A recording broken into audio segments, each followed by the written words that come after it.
Hello everybody, SFLogicninja here. You can call me David Earl. I don't care. So,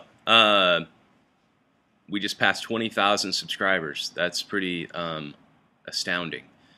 A little frightening, but very, very cool. And I just want to say thanks everybody. This has been really awesome and a lot of fun. And I'm really looking forward to making more videos. My production schedule hasn't really allowed me to make a whole lot of videos lately. But I'm working on it. I'm also building a new business and everything. But that's for a later video.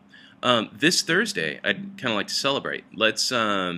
On Thursday, I've got a live thing that I'm doing in San Francisco at Pyramid, and you can either show up and come to that, or if you want to subscribe via Ustream, I'll have all of the Eventbrite information in the description of this video, so you guys know where to go and what to do. But I'm going to answer questions live. I'm going to go over various workflows using Logic Studio. So I'll go over Mainstage a little bit, talk about doing sound to picture, and then I've got a really cool presentation on how to take a remix from zero to hero. Basically, somebody uses Logic as a tape machine, and then eventually you need to make it into a remix.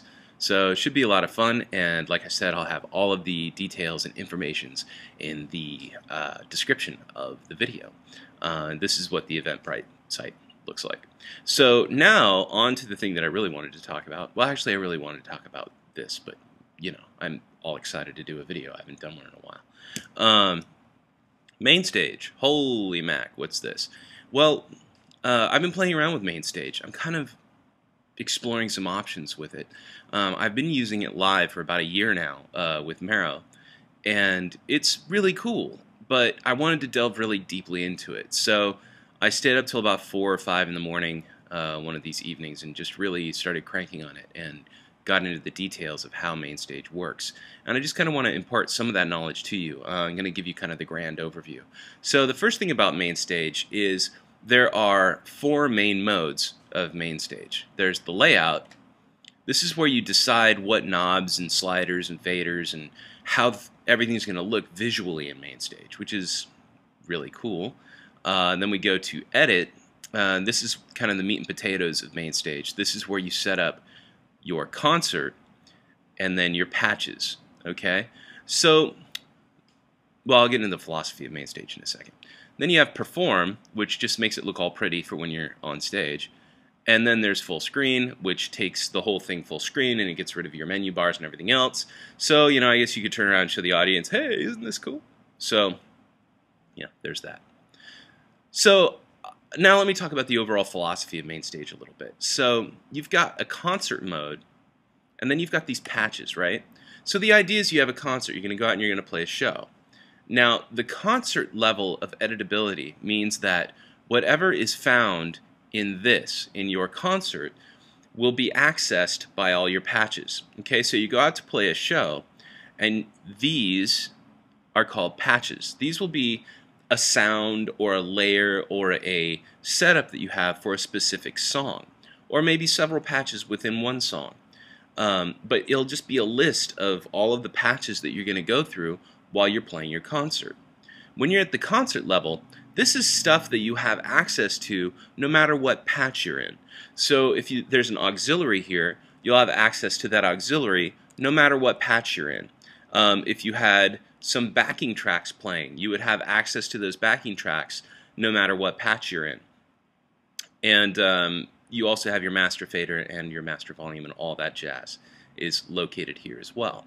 So if I go to this patch is a collection of sounds that I had for this specific patch. It's kind of funny they call them patches still, because back in the modular synthesis day, you actually had to use 1/4-inch patch cables, and you had to remember how you patched them all in. I ended up learning on a big machine that took up an entire room that, well, I got in trouble because I blew out the speakers because I was using a low-frequency oscillator. Where was I? Oh yeah, patches. So you had to remember how these patch cables hooked into everything. And when we say patch, basically what we're saying is a memory of settings for a specific sound or a specific mode that we need Mainstage to be in for any specific song. Okay? So if I want to duplicate that patch, I can just hit Command D, and it makes another patch that's exactly like the patch before it. It'll have all your sampler instruments, all your synthesizers, any loopbacks, playbacks, etc., will also be located in there. Now, an important thing is you have a controller with a bunch of knobs and sliders and faders and all that kind of stuff, right? So what you do is you go to Layout, and in Layout, this is where you dictate, this is the stuff that I have, right? So what I'm going to do is I'm actually going to go to a new layout. I'm going to close this one. I'll show you guys that one later. Maybe I'll pop it up Thursday or something. So I'm going to open up a blank concert, right?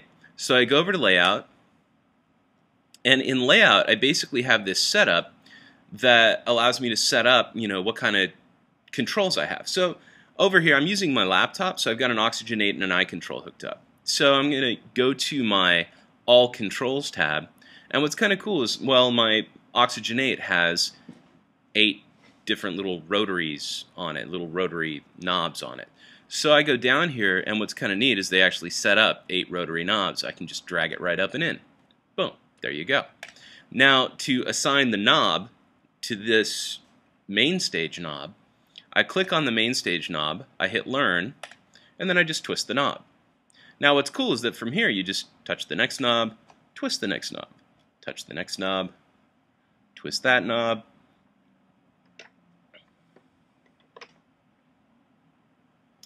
and so on and so forth. So I'll do all 8 just because, that's the way I roll. Now if you see a bunch of them moving at once, that usually means that you have a control that's assigned across a lot of different knobs. So I'm going to see if I can't fix that here. There we go.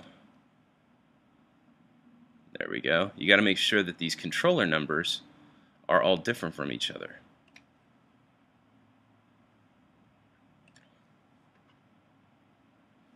Alright, so I've got my knobs set up. I'm going to turn Learn off and I go to Edit mode. So Edit is where you set up what these knobs do, right?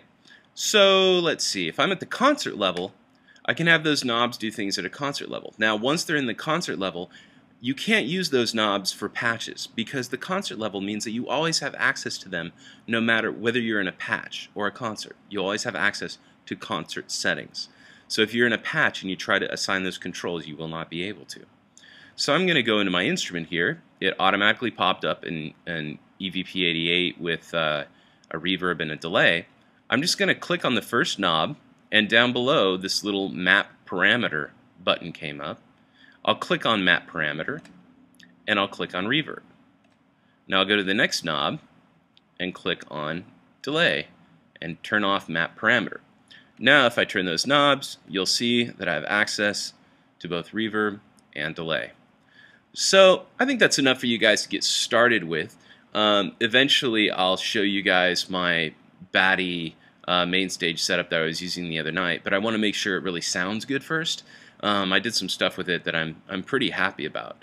That could potentially mean that I could go up on stage and not do that classic sort of like, digital audio DJ thing where it's just some guy slumped over a, cardboard or a card playing table, type thing. I just think that's lame. So I'm working something out. Anyway, I hope to see you guys Thursday. It's going to be at Pyramide. That's going to be 8:32 Folsom. I'm going to have all of the Eventbrite information. If you want to join me on Ustream and ask me questions and do all that kind of stuff, that's great too. Also, I'm far too inundated with messages right now, so if you could please email me from now on. I know I've said this before, I'm going to say it one more time. Because it's easier for me to like throw pictures in and little videos and demonstrations and things when I can get back to individual people. And if I can answer people in like 2 minutes or less, I usually try to answer messages. I read the occasional email novella as well, just because, sometimes late at night I can do such things. Okay, so anyway, that's about all. And I hope you guys have a great weekend, and I'll see you guys Thursday. Take care. Ciao.